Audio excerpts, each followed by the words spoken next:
Good evening. It is the 5th of September 2017. The air is full of wood chips and debris from all the fires. My eyes hurt. I'm sure a lot of you people's eyes are hurting at this time. And they hurt more now when I look at the news media and I see all this stuff about the hurricanes. The hurricane that came and left over $200 billion or to $300 billion worth of devastation, and the hurricane which is coming. And a lot of people are wondering, hey, you know, is this climate change? Is this the end times? It's not. What happened is, guess what? The depredation of Africa in the post-colonial period created a process of desertification in Africa, where increasingly larger parts of the African Sahel, which is between the tropical area and the Sahara, became increasingly dry, and also Lake Chad was drying up. It's 1/10 of the size it was 43 years ago. Well, that increasing desertification has an impact on the formation of tropical storms and hurricanes in the Atlantic heading eastward. So eastward winds go by when the African stream changes. They go by the warm area, and then they go into and pick up a lot of moisture, and then they go in across the Atlantic. And had Transaqua been done 20 years ago when it was first proposed, then you would have reversed the desertification. You would have had a much milder situation, and maybe you would have a less ferocious tropical storms. So what goes around comes around, you know what I mean. That's kind of the way the universe works. And you screw somebody, you screw a nation or a continent really bad, well, it has consequences that you don't intend. Now, but right now, whether it's the hurricanes or North Korea, what is coming to the fore is the question of the new paradigm versus the old paradigm. Okay. The old paradigm is survival of the fittest, it's empire, it's I'm on top and I'm going to stay on top as long as I can, and then you get to get on top and you get to rape me after you get on top. And that's, you know, the Roman system, the British system, and the new American century, which is the British system. It's a continuation of the British system. Right, well, all of that is based on a paradigm of empire. We get to do whatever we want to you because we have the power to do it.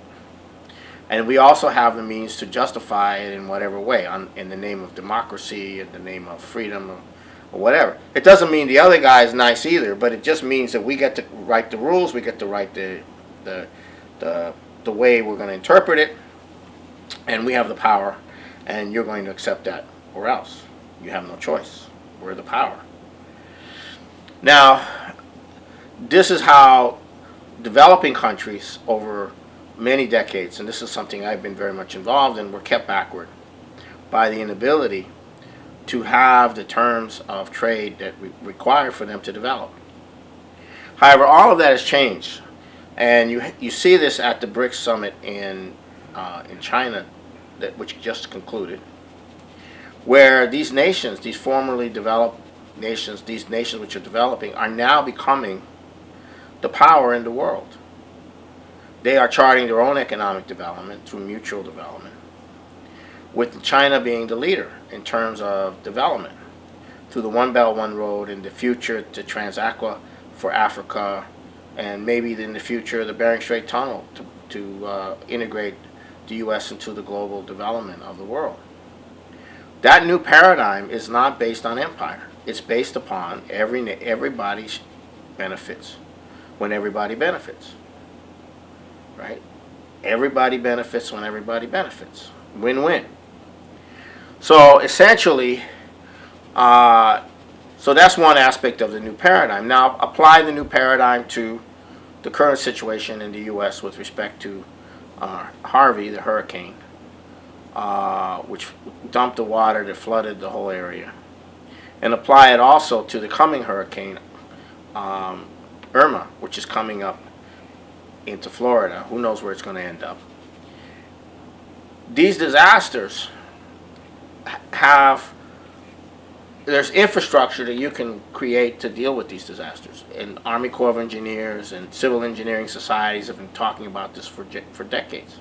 None of this has been done. The infrastructure is 70 to 100 years old.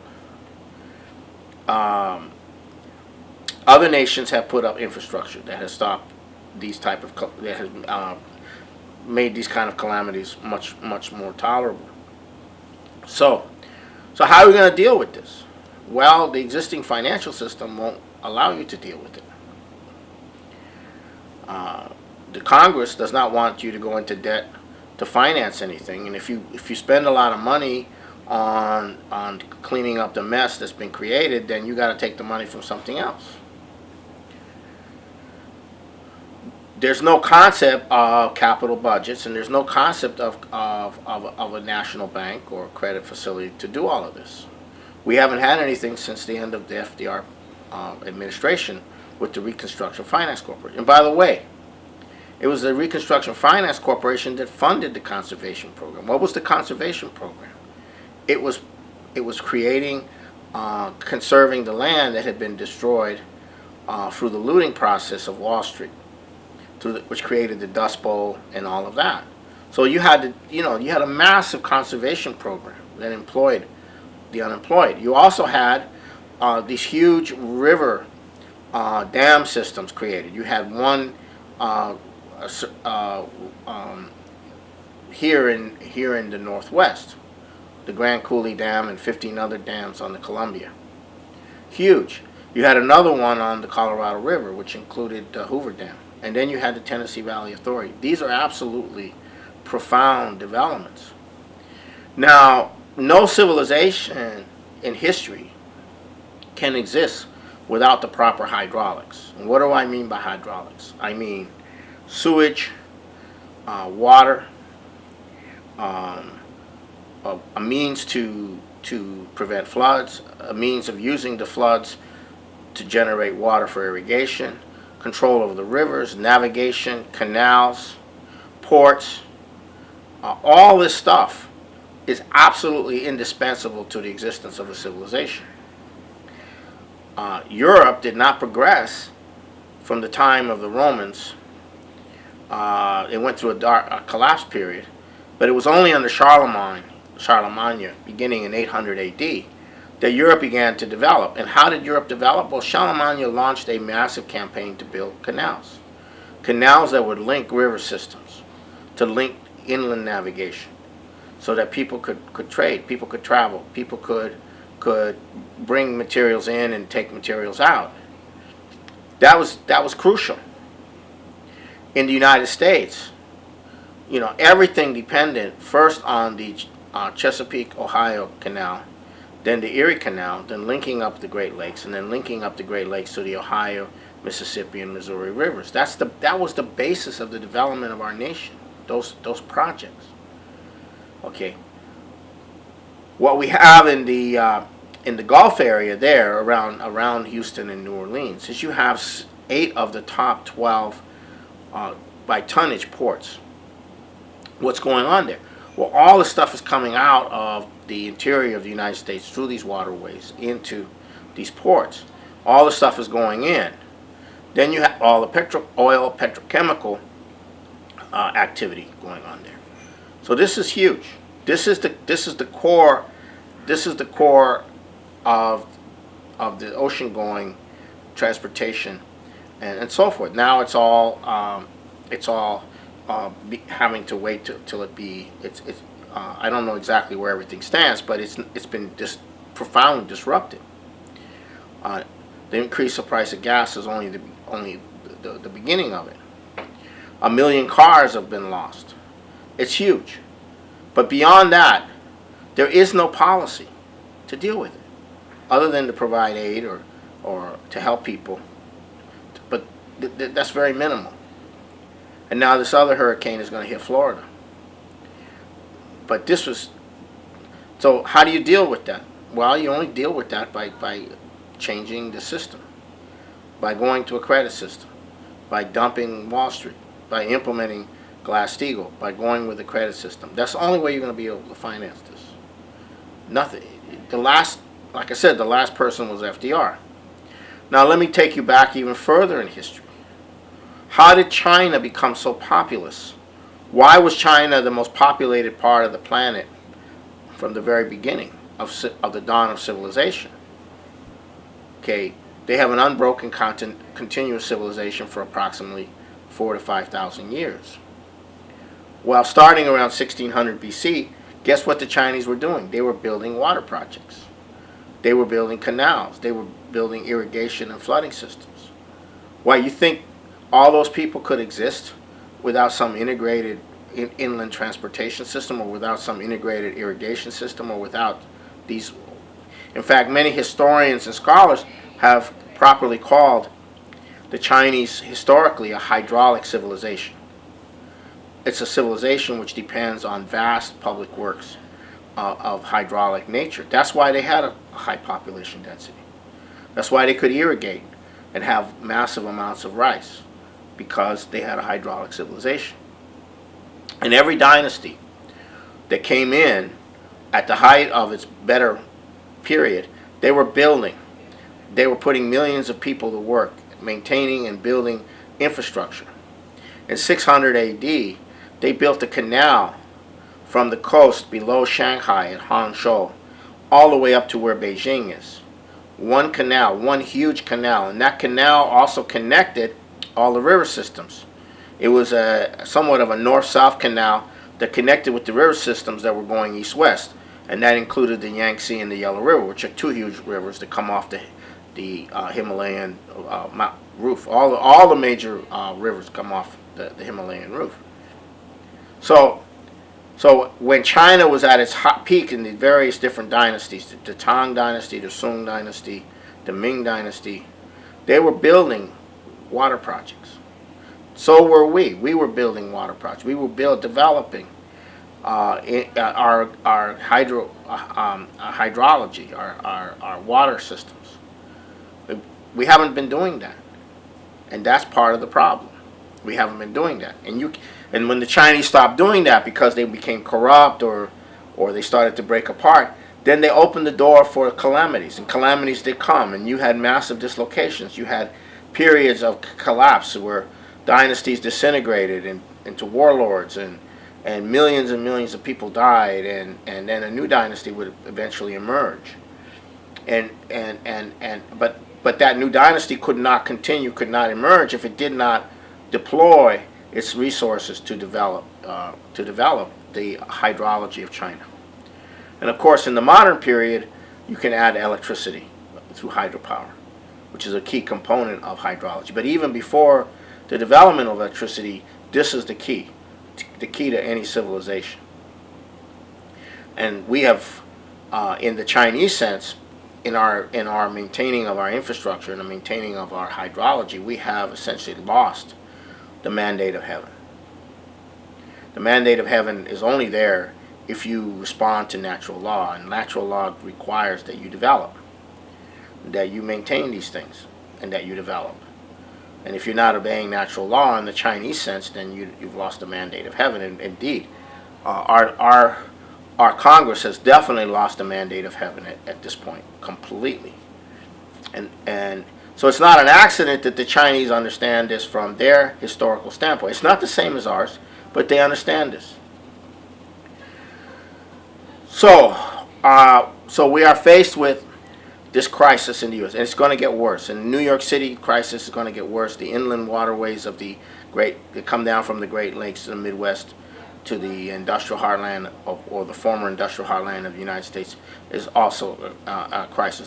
The shipment of ore from the north, from northern Michigan and Minnesota down is in jeopardy because the locks have to be replaced on these inland waterways.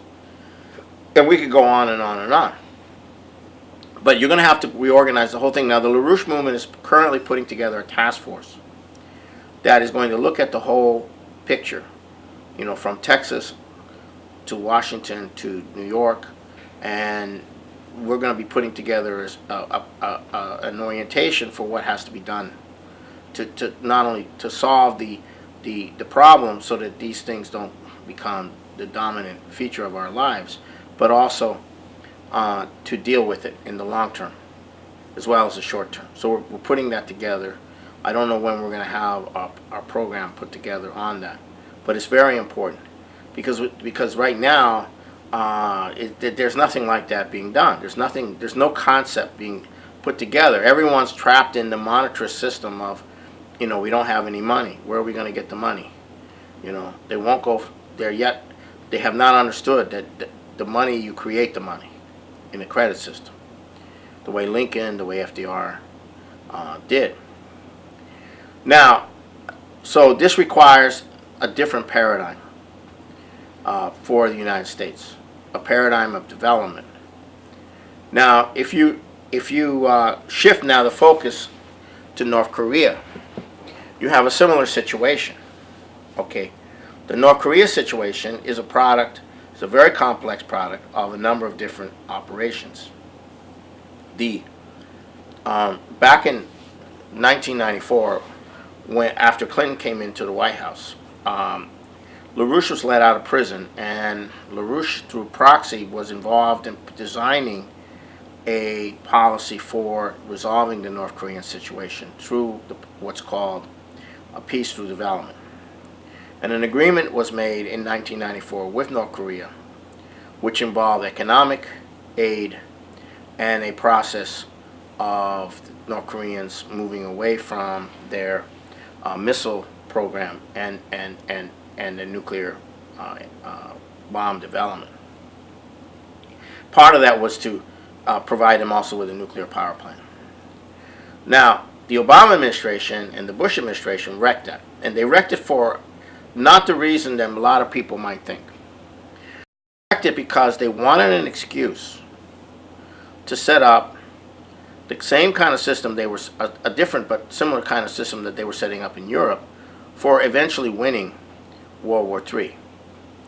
And they were going to use the fact that North Korea had been ditched and we had reneged on our agreement and we had stopped the agreement, that this would force North Korea to develop nuclear weapons and ballistic missiles, which is what the Obama and Bush administration wanted, because then they could use that as an excuse to go for, to ring China and Russia, the eastern part of Russia, with ABM systems and the THAAD missile, terminal high altitude systems that would give the United States a war-winning first strike advantage over China specifically, and North Korea. And of course everyone knows that. So essentially the North Koreans were provoked and threatened so that they felt there was no choice but to develop these things after a long-term agreement was going on its way, had already been going for about 6-7 years, and was finally destroyed by Obama. But that was just the pretext. Similar with Iran. The whole Iran thing was the pretext that was used, and everyone knew it was a fraud, to build the ABM systems that are being deployed in Eastern Europe in preparation for winning a nuclear war. And that has been the policy of this grouping that was in the Bush administration and was in the Obama administration, the Cheney plus Obama, is to win the war against what? Against China and Russia.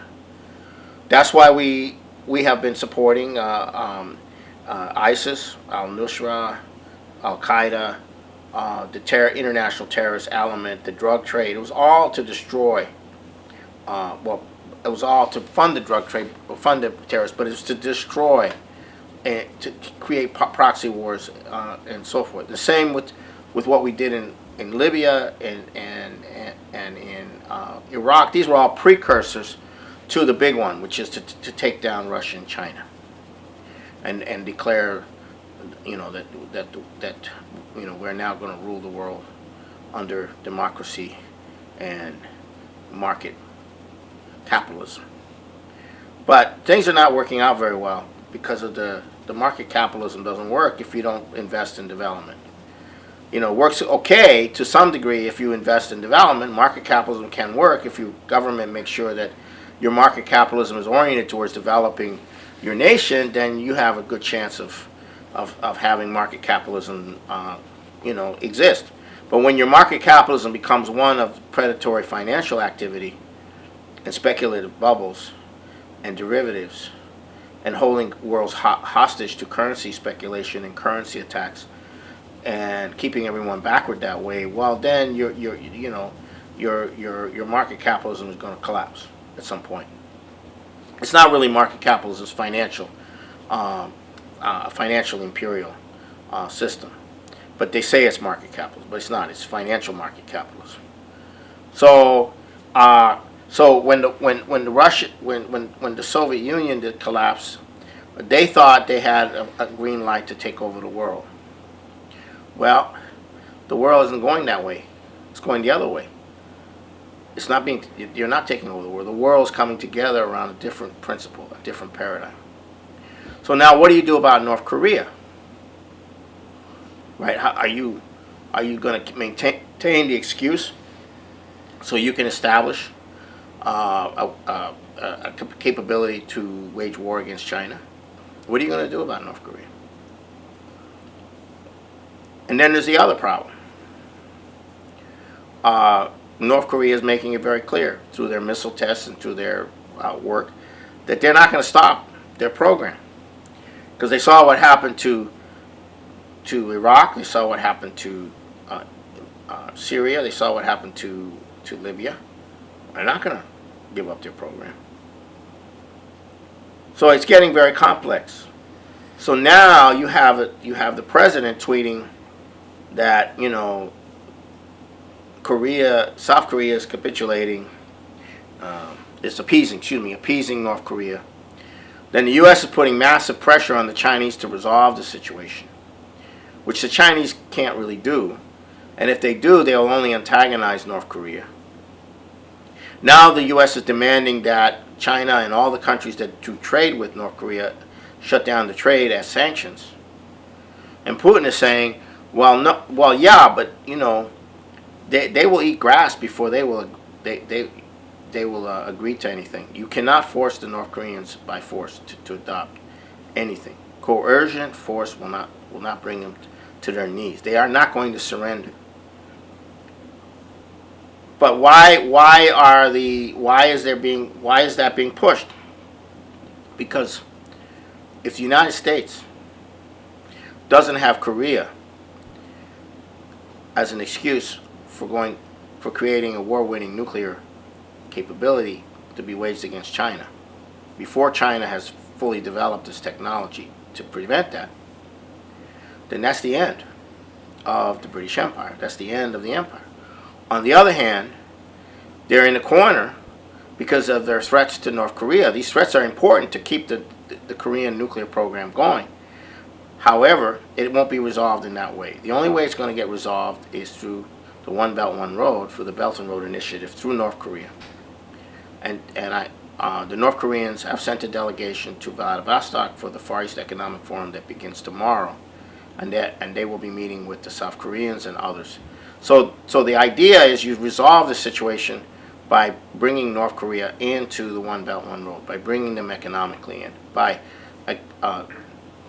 resolving the situation, by ending the sanctions against them and bringing them in, and eventually giving them security guarantees and treating them as a normal sovereign nation.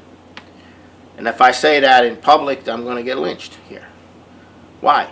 Because that's it. We Americans exist on the basis of enemies, and if North Korea is not our enemy, then who is our enemy? Well, Wall Street's our enemy. The City of London is our enemy. What's being done economically to the United States is our enemy.